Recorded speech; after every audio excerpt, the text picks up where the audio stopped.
Hey guys, it's Pete here. Just wanted to take the opportunity to go through a bit of a sort of showcase of our video analysis software that we use and how we use that software to our benefit with other factors that we might be using. So whether it be the technical coaching on the water, whether it be the strength and conditioning in the gym and how we look at mobilizing an athlete and improving the range of motion around the joints, or any kind of programming that we might be doing, or sending them off for other treatments should that be necessary. And it's more than just viewing a video and slowing it down. I'm able to measure angles. I'm able to take screenshots and snippets in moments of time, all sorts of different stuff. So I just wanted to, as I said, take the time to showcase this to you. Really, the athlete in question in the image here suffered with low back pain intermittently over the last few seasons, static erg scores as well over the last few seasons in terms of limited progression, really, where it would have been expected. This is an established athlete, someone who's been racing for a number of years, and they're also pretty competent. They scull well, sweep row, and can steer, various other things. So quite an experienced athlete. There's a number of issues that we've highlighted in the past, but we're just going to focus specifically on the hip mobility. So I just want to draw attention to here. And what I can do is just play this at a half speed to start with. Obviously, as he moves out of the image, what I'm now looking for is that hip hinge process. So I'd expect to see a movement from the back of the pelvis or the sit bones onto the front of the sit bones as part of the separation between the drive and the recovery phase.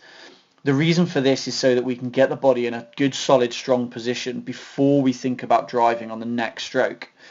I'm just going to slow that down a bit more. Initially, the thing that I noticed more than anything else, if I just pause it at the right point when we get to the finish here, once the separation's happened, I'd expect that to be completed by roughly half slide, give or take. Okay, so I'll try and pause that at the right point. The tension that's presented downwards, and more specifically, it's actually that way through the shoulders, which suggests that we're still sat on the back of the sit bones.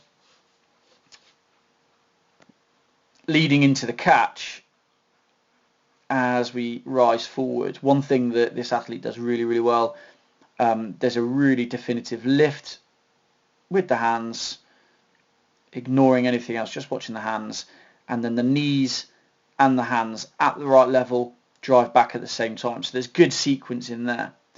When we get to the catch, though, we've still got this pelvic tilt the wrong way through here. Shoulders at this point are presented protracted away. And basically what that's doing is enhancing the thoracic tension in here. We expect to have some stability. We want to be set in the thoracic. We want to be set through the back to be able to connect properly and get the most out of our body function. But at the moment, we've put that under a bit of stress. And the first thing that happens as I move on is we have to reset the body first. You can see it reset into position. Then he can think about driving. There's a quick drive here, which is why the image is blurry. Okay. So when he gets to the finish, kind of left chasing, and you can see that movement, then the energy come into the upper back. So just playing that on again, let's just recap that.